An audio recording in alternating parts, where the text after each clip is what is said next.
அட உங்களுக்கு மிளகா பஜ்ஜி பிடிக்கும்னா கண்டிப்பாக இதை மிஸ் பண்ணிடாமல் ட்ரை பண்ணுங்கள். ஏன்னா டேஸ்ட் அவ்வளோ சூப்பராக இருக்கும். இன்றைக்கி நம்ம ஃபஸ்ட்டு சிக்கன் ஸ்டஃப்டு சில்லி எப்படி பார்க்கலாம்.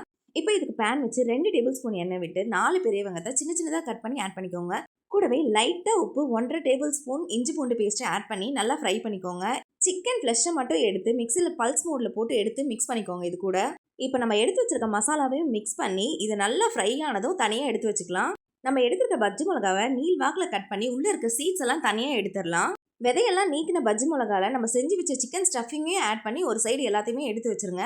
இந்த ஸ்டேஜில் இதை ஃப்ரை பண்ணுறதுக்கு நம்ம ஆயிலை ப்ரீ ஹீட் பண்ணி ஒரு சைடு வச்சுக்கலாம். இப்போ எடுத்து வச்ச பஜ்ஜி போண்டா மிக்ஸில் நல்லா டிப் பண்ணி நம்ம ஃப்ரை பண்ணுற ஆயிலில் சேர்த்து 2 சைடும் நல்லா வெந்ததும் அதை கட் பண்ணி சாப்பிட்டிங்கன்னா டேஸ்ட்டு அவ்வளோ சூப்பராக இருந்துச்சுங்க. கண்டிப்பாக ட்ரை பண்ணி பாருங்கள். சொல்லக்கூடாது, நான்வெஜ்ஜை விட வெஜ் ரெசிபி இன்னும் சூப்பராக இருந்துச்சு.